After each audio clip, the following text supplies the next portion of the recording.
I am Rebecca from ChemKnits, and I am so pumped for today's resist dyeing video. I have done lots of different types of resist dyeing or applying pressure with something including a zip tie to limit the access of dye to an area of the yarn. And I've done this many different ways. The zip ties are a really easy way to quickly add a resist and remove it. But recently, in the January 2022 ChemKnits Dye Along live stream, I added on resists to the bare yarn, dyed it with some black, and then after I removed the resists, I took other colors and added dots of a few different colors in the remaining white patches. And this turned out so brilliant and exciting that I wanted to do a pre-filmed video with this technique because I think it deserves more than just a moment spread out in a long stream. As we start preparing our yarn for the dyeing, I want to give a huge shout out and thank you to my lab partner, Bernie Crum. Bernie, thank you so much for being my lab partner, and I am so excited to dye up this colorway. I always enjoy layering and resist different projects, but this is something that just really spoke to me and felt different, and I'm excited to give it another shot. Right here I have 300 grams of Knit Picks Stroll Fingering Weight yarn. And the first zip tie that I added here is very, very loose. This is a very loose zip tie that I will use to just help prevent tangles overall. And now I'm taking other zip ties and starting to add. Oh, that one broke. Sometimes after a lot of use, you can see how this one is really dark. These started out as white. The zip ties can get brittle and crack, or sometimes they don't form as tight, but I do reuse them many, many times, and I do have an affiliate link to the listing I purchased in the video description, but it's always worth double checking that they're still removable zip ties because they've edited the listings to me in the past before. Now, I'm starting off by adding some double zip ties towards this end. This will make somewhat of a larger resist patch, but the resist is not going to be consistent through the skein. There will be some asymmetry, just because if you think about it, towards the outside, you see some areas where we have a light patch popping through. That's probably going to get dye. The area immediately under the ties won't, but also this area on the outside is more likely to get dye than some of this yarn towards the center. So there will be some variety that we see. So there is going to be something somewhat repeating about where all of these resist points are located on the yarn. Even with doing each one of these separately and with similar placement, there's still going to be differences just based on how the yarn is gathered in each segment, how the yarn is going to lay in the pan, and things like that. Actually, let's do one at approximately the opposite end. I'm intentionally trying to not space things evenly because I want to allow some like randomness to where things show through. Okay, and then I'm going to do one close to that one and do this one as a double. I think that using some of these as resists can damage them a little bit faster and remove some flexibility. I am having a lot of these zip ties snapped on me today, so something has made some of these brittle. Clearly the ones that are breaking are all pretty, well, there's one right now, pretty deep colored, and so I mean, this is so brittle. It's also possible that these have been hanging out next to cold? I don't know. Okay, then a last one. And now we have all of our yarn. There is a pretty large section with no resist, but we've got some resist points on here. So I think I'm gonna go ahead and pre-soak this a little bit while we think about colors. It's easier to manipulate the yarn before, while it's dry, to add the ties, and so that's why I don't mind if it's not evenly pre-soaked, but that's why I started with the ties, putting the ties on when the yarn is dry versus when it's wet. But sometimes I do it when it's wet. I reuse my zip ties over and over, and just now I had had so many snap, which is extraordinarily unusable. Like, I don't know, like normally these are fairly flexible like that. So I'm not sure what it is that's making them brittle and snapping. Especially when, I mean, now I can add, oh, like, yeah, this is just super, super unusual to me that it's that brittle.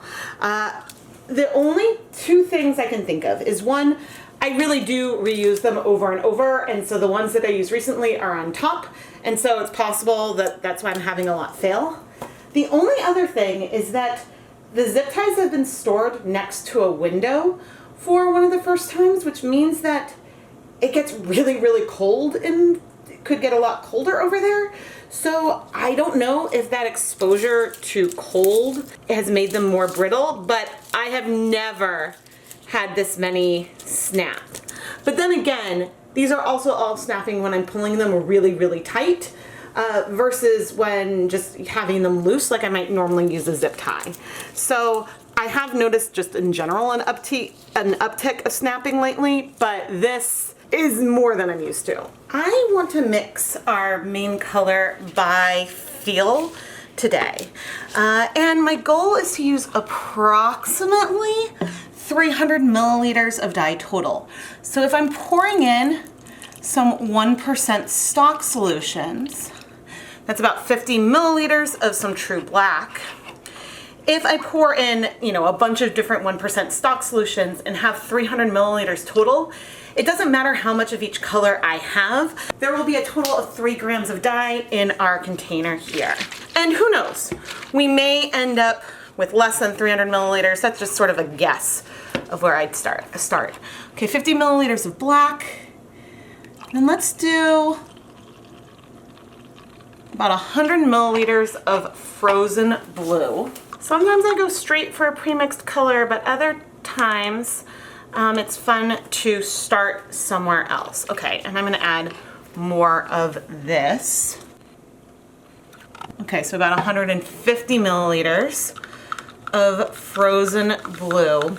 The black is definitely way more potent than the frozen, but we definitely are more blue leaning. However, I did want to attempt to head in a purpley direction. So let's do, and all these measurements are very approximate. So maybe that's about 50 milliliters of some Pink Orchid. Yeah, which is gonna deepen the blue a bit, but maybe not bring us into a purple realm yet. It's okay if it ends up being deep blue. That's not a problem. Okay, but let's go ahead, just go for this pink and see where we are. I don't think it's gonna make a huge impact with what we see with a paper towel. Because when you take like a turquoise and add something magenta to it, it goes to a deep blue before it gets to a purple, and the black is adding a lot of blues in there. So we'll see how this looks on top of our resist yarn, and we may choose to modify things further, and that is also okay. But we know we have approximately 3 grams of dye here. Now I'm gonna come in with our pre-soaked yarn and just sort of arrange it here in the pan. I'm not squeezing out any yarn here because we will be adding a lot more liquid. But what I am gonna do, and there's no acid in here yet, is I'm gonna go pour the pre-soak water into a large jar. And this jar did technically have a little bit of acid in it, not even a whole tablespoon, like a fraction of it. But I'm gonna add, let's say about half of our dye, and then start pouring it on to the yarn. Ooh, that's pretty. That's like a nice navy color that we mixed. Oh, that's great. That's really great. So you can see that it's hard to tell when you look at a paper towel exactly how the color is, but I knew just from mixing like ultimately a deep blue with black that that would bring us into a navy type category. And I don't want to squish the yarn too much We will have some tonal character to it, but I want to have the chance to flip it so we can apply color to the other side. So now I am going to get maybe just about 4 cups of water. Okay, this is about 4 cups of water, and to it, I'm gonna add 2, 3, 4, 5, and almost 6 tablespoons of vinegar. My goal was 6, and so we got pretty close. I'm gonna add the rest of the dye, which I will rinse out that cup, but now we can start applying this on, and I do see potentially some evidence of color breaking, which is really exciting. Color breaking is when you see the separation of colors into their various components. I'm not sure if a lot will stay now that we've added almost all of the color, but I'm gonna go rinse these out. So even if we don't see that separation, that is still okay. But now I am going to take this over to the stove and heat it until our water starts to run clear. And there's a lot of color in here. There's gonna be some resist with how the yarn is located in here as well, but we know that all of the yarn will have at least some color based on how we positioned everything. There is a depth and a muted quality to the color we have on the stove right now, but I don't think it's gonna be incredibly dark because we mostly used colors that are bright versus deep. Now, as for the colors I want to put on the resists, I may use some premixed colors. I may mix up my own combinations to get the hues that I want, but I'm gonna want to wait a little bit to see how these final colors look, how deep everything is, how big the resist areas are, and things like that. But right now I'm thinking sort of like a brighter bluish green, maybe a little bit of some bright or pastel blue, maybe some of that pink that we used as well. That's my initial sort of thought of where we may go, but again, I want to see where we are to decide what colors I think will look awesome and fun. There's a lot of random elements to this type of project. You know, how the colors will strike after you've added the resist, and plus I'm not sticking with a recipe, I'm randomly combining a lot of colors, but you could do this in a way that is more reproducible if you actually measure and keep track of how much color that you use, especially for this initial color that we're layering on. I could have just started with a navy, and I do even have a navy stock solution bottle mixed up, but sometimes it's a lot of fun to mix things and see where you end up. You never know exactly how a combination of colors may interact on the yarn, and so that could add some other kinds of dimension that could be really fun. But anyway, I think I'm gonna wait about 20 minutes. Oh, that's looking really clear. All right, no, there is still a fair amount of color in here. So say I'm gonna wait about 20 minutes before, ooh, I see our light spots. Anyway, I am going to wait about 20 minutes before we check back in. Okay, it has been 20 minutes.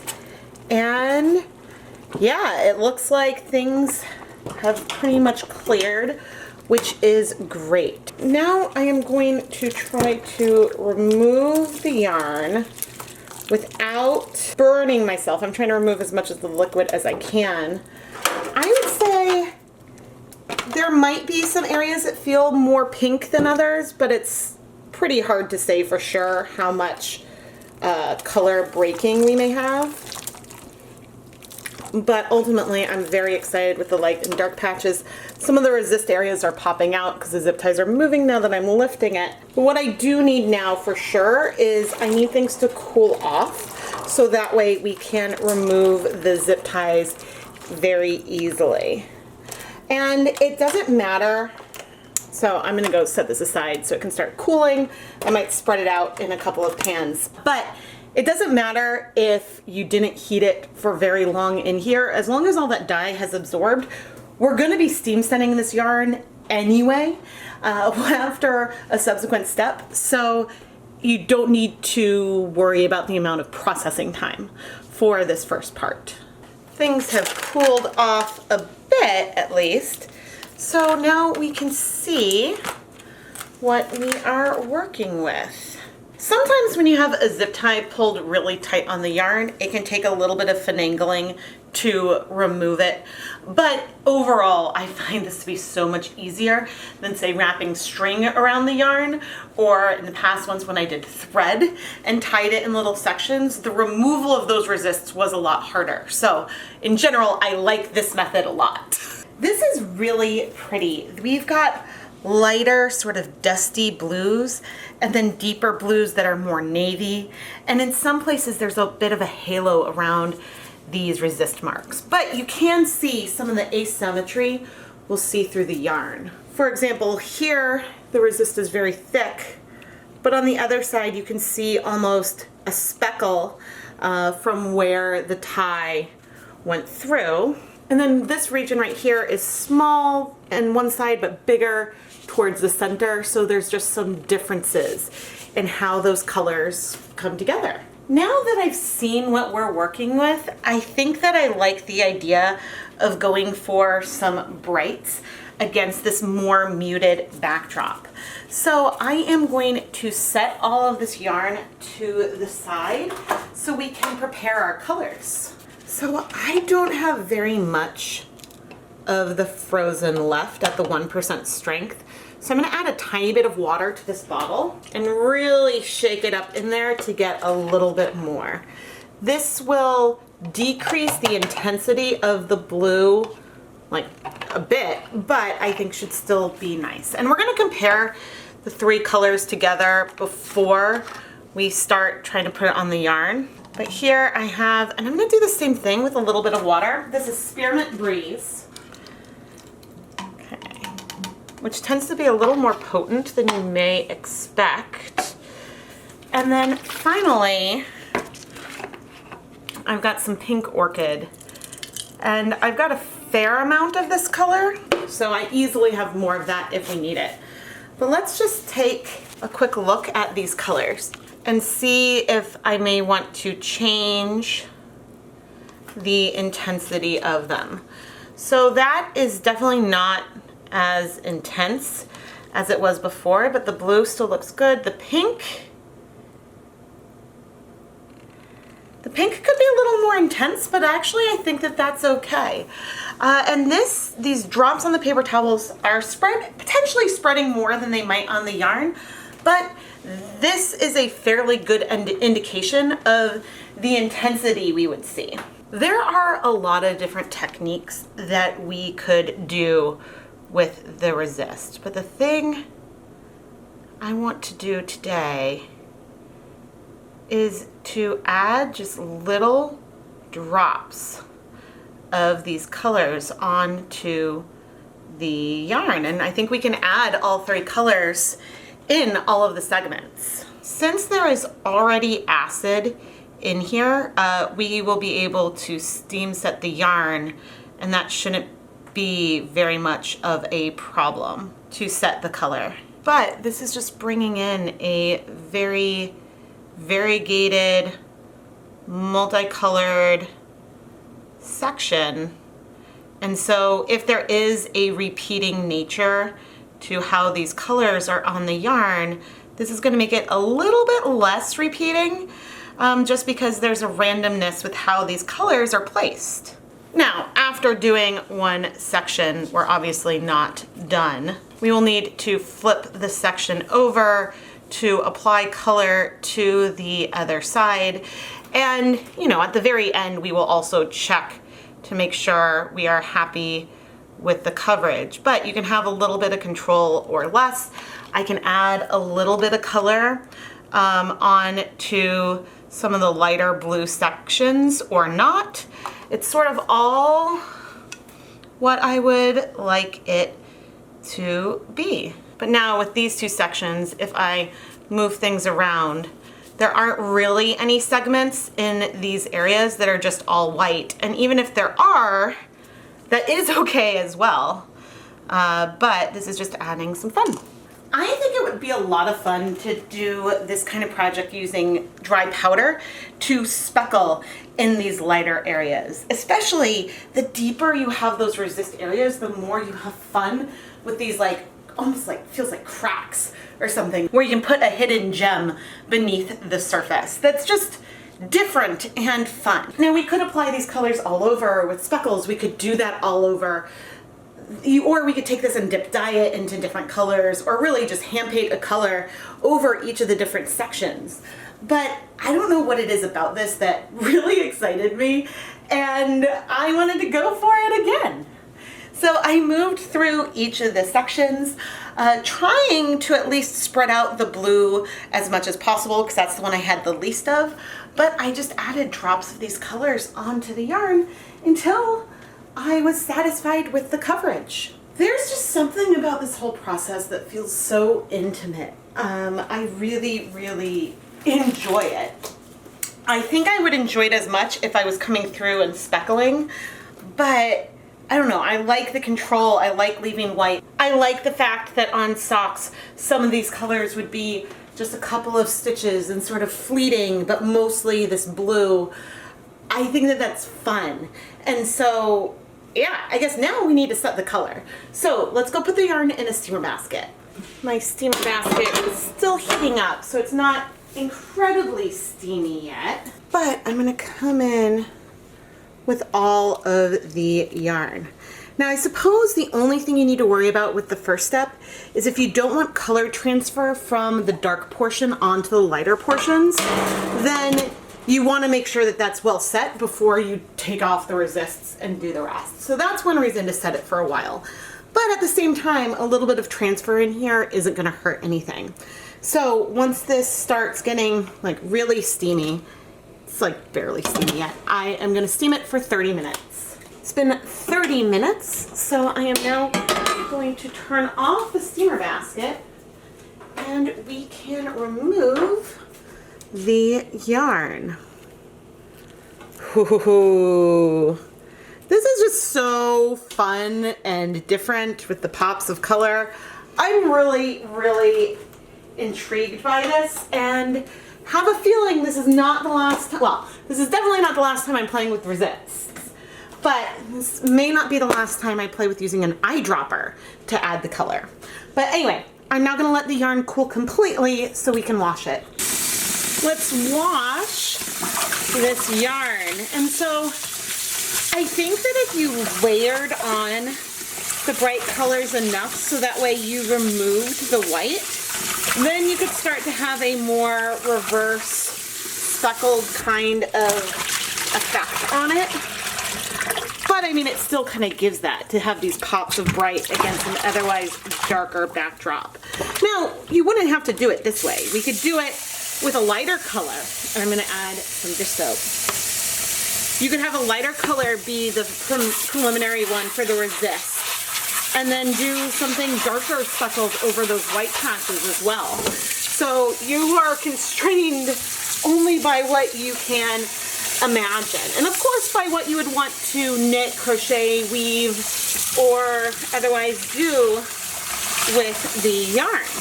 But the good news is I'm not seeing any color come out. Oh my gosh, this is so pretty. So, so, so pretty. So I am going to finish rinsing out the soap. Then I'm gonna put the yarn through my Nina Soft spin dryer and hang everything up to dry. This is so wild. As the color dried, it is a lot paler than it felt originally, but there's no question that there is some like really soft, subtle breaking. There are areas in here that feel like a dusty blue, and then areas that you feel the red in there. Here, maybe this is an area where I can show it well, but again, I don't know if the camera is picking up. We've got the red, and then there's areas that are just like more dusty blue. Okay, well, so that shows that for sure. But there we go.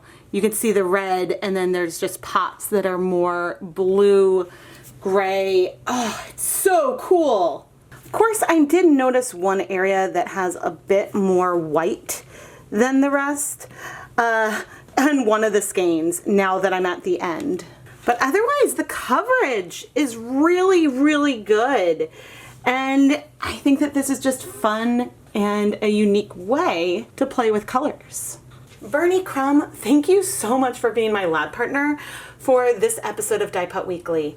I am so excited and inspired by this technique that I'm just so excited to take it further, play with speckles, play around with it other ways. And honestly, the videos where I immediately have like a bunch of other ways that I want to follow this trail of thought are some of my absolute favorites.